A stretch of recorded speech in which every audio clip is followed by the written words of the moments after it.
Okay, I'll do it. Coach, hope you're doing well. Just wanted to talk to you a little bit about the quarterback dynamic now with Brennan coming into the mix. Just how do you see that unfolding this spring in terms of the competition at quarterback?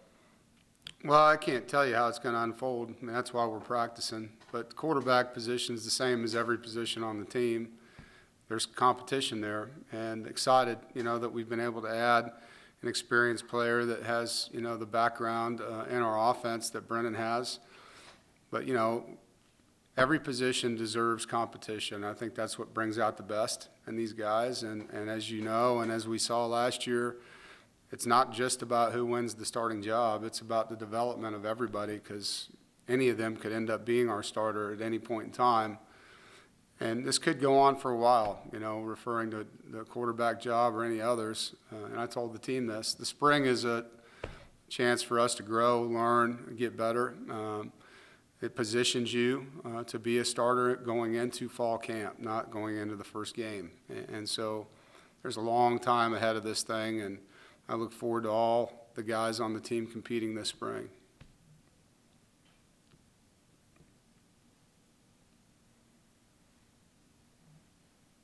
Gibby?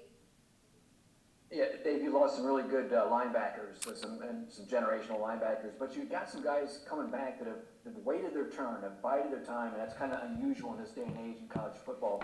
How proud are you of those guys for sticking around, and now here their chance is to shine this year? Yeah, no, you're right. It's losing Drake and Isaiah, two guys that have played a ton of football. Devon Betty has waited his time behind Zay. He's been a really good teammate. Jalen Scott, same thing. But behind them, I know there's competition for these spots.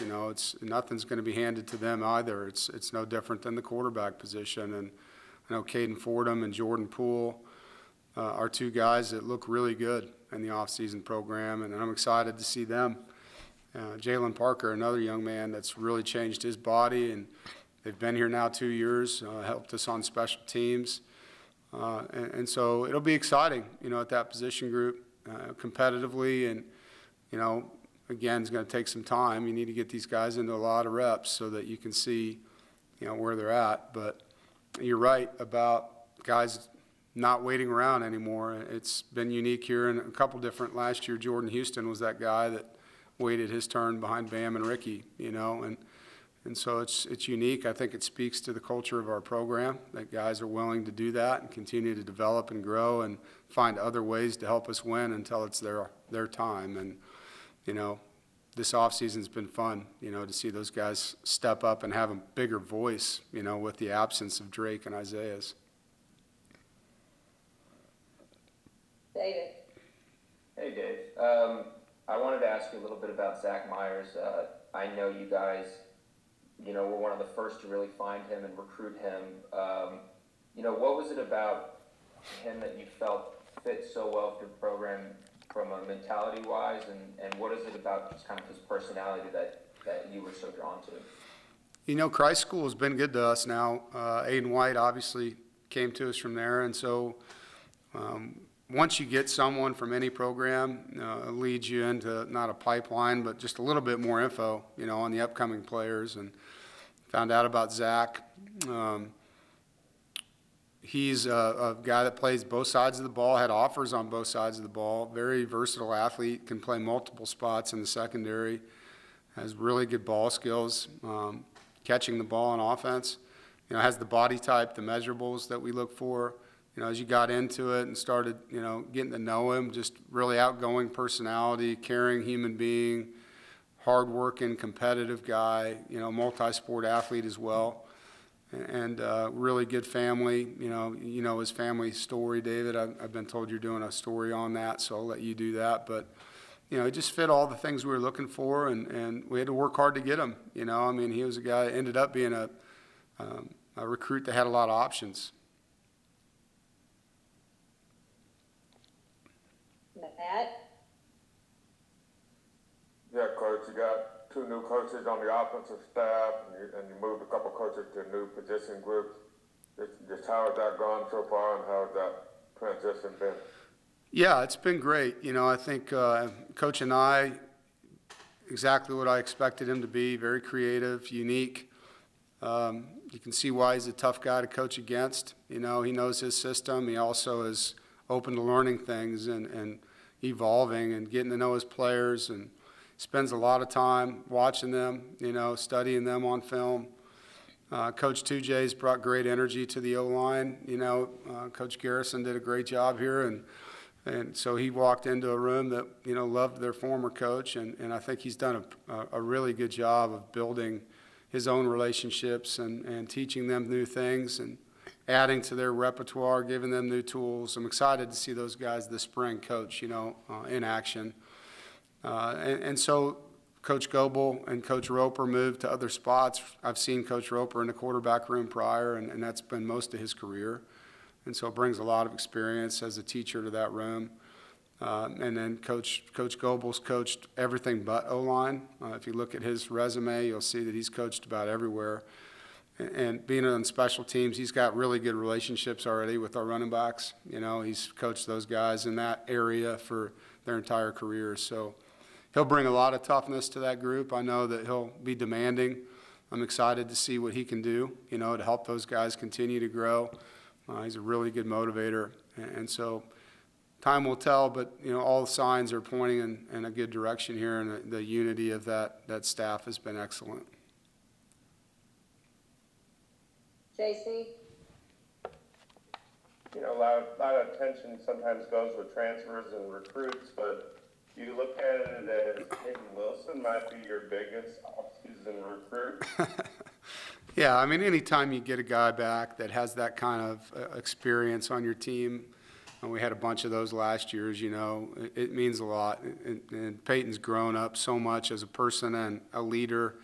I'm so proud of him and excited for him. He's in a great headspace.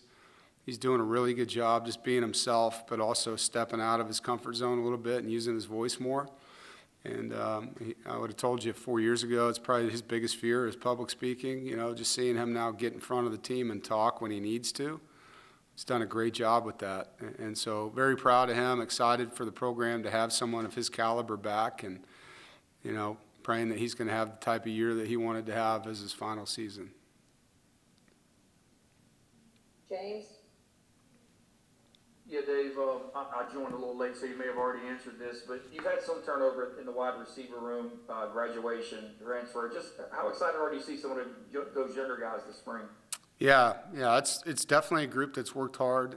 They know they have an opportunity. Keon's really the biggest guy back from a playing time standpoint, you know, and so there's a ton of people in that room that are going to be competing to get the ball, you know, and excited to see how that evolves. And then there's some new faces coming in too, you know, with Dakari Collins transferring in. You see Javante Vereen here as an early grad.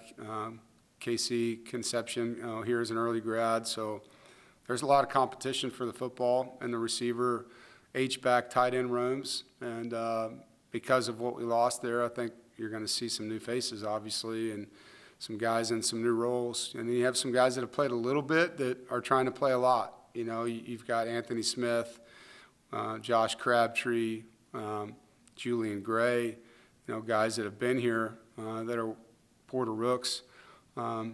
Porter probably being the most experienced guy that wasn't a starter. Those guys, you know, trying to now step onto the platform as the guy. And so this spring's a really important time for these guys, you know, to get out there and showcase what they can do and compete. And I wanted to ask you about Robert Kennedy. You added him from Old Dominion. What appealed to you with him in the transfer portal? Well, we needed to find an older player or two in the back end. We lost a lot. You know, in the secondary, we lost 4 of our 5 starters. And even though there's guys back that started a lot of games, you know, the depth went from having, you know, 2 guys that can be starters to 1 guy that's been a starter. And so we wanted to add, with Tyler Baker-Williams' departure to graduation, another guy that could compete in that nickel room that was older. Felt like that would help that room a lot. You know, Jakeem Harris is back and Devin Boykin is back, guys that have started at safety and nickel. So just getting one more older player in there to compete with the younger guys that we have, we thought was really important. He's a guy that's played a lot of football. He was really impressive on film. You know, a physical guy that can run, cover, blitz, tackle, does all the things that we were looking for. Thanks, Dave. You bet. Gibby, Yeah, Dave, obviously you got a good team coming back, but the outside expectations that you had last year probably won't be the same this year. Is that gonna be nice for you guys to maybe fly a little bit under the radar possibly this year? Yeah, I mean, I think just the line of questioning will be a lot different. You know, I don't know. I mean, I liked the position we were in last year too. You know, I think we had a lot of good players that had earned that, and that was where we were at. This year's team's got more to prove probably because of the lack of returning starters, which maybe puts a bigger chip on our shoulder, and we do, you know, fare well in that kind of landscape, I think. But, you know, this is a team that wants to prove themselves, no different than last year's team. I think last year we knew we were up against expectations and probably complacency. You know, this year we've got to outkick kind of where people are putting us, you know, and I think that's what's fun about this is just getting a chance to go out there and compete and prove who we are. Does it change how you guys coach in any way? Not really how we coach. It definitely changes conversations. I mean, you're going to be talking about different things. You know, we don't have 21 starters back, you know, so we're talking about a lot of different things in that room. And in our case, we got 40-some new faces by the time we start in August. You know, we're talking about a lot of different things than last year when it comes to just the team chemistry and getting this thing to gel. And one final question, Dave, you had some great leaders last year. Who might step up and be one of your more vocal leaders this year? Well, that's what we're excited to see. You know, I think the offseason program guys stepped up. Peyton's obviously going to be one of them. You know, Dylan McMahon, guy that played a lot of football for us. Tim McKay's played a lot of football for us. You know, those are guys. Keon Lassane, you know, played a lot of football, receiver. You know, Jakeem Harris and Devin Boykin in the secondary, Shy Battle in the secondary. You know, so guys with returning experience. And then there's guys that are, by the end of the spring, may earn jobs that have a voice on our team. And Betty being one of those guys has got a big voice, you know, but he's got to win that job to have that voice carry the way he wants it to. And so, you know, we got to let competition and time play out a little bit before we know the complete answer to that question. James, Yeah, Dave, you mentioned Dylan McMahon. Obviously, you've had him at the center now a couple games, and you've had success at that position. How do you view him long-term at that position? Well, you know, I think we recruited him to be our center, and because of, you know, Gibby, he ended up being our guard. And with Gibby's departure, Grant Gibson I'm talking about, you know, Dylan now is inserted into the spot we recruited him to play. He's a natural center. He's very good at that position. I think he's in a perfect position right now to lead the offense, being a guy with experience, kind of like Bradbury played guard. And then when Joe Selfo left, Garrett slid inside and became, you know, a Remington Award winner over time. Would love to see Dylan in that same mold. You know, it's going to be his to prove now. But we're excited, you know, to have a player of his caliber at center, with his athleticism and the fact that he played it through high school. You know, he's a natural at that position. It's not something, sometimes you're trying to train a guy to play it that's never done it, and that takes a little more time.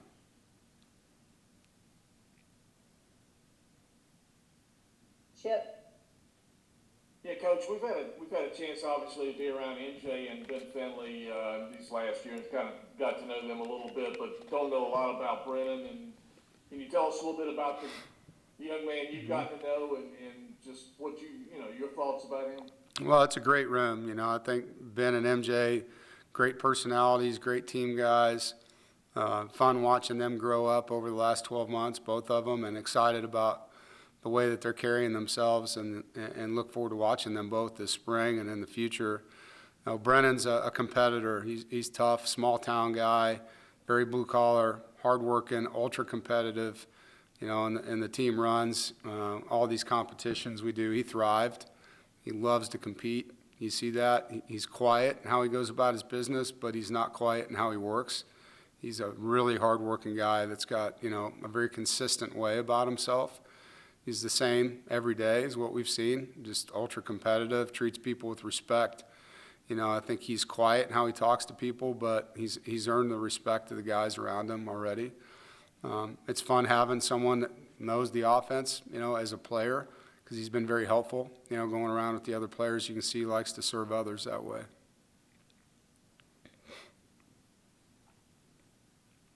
Does anyone have anything else?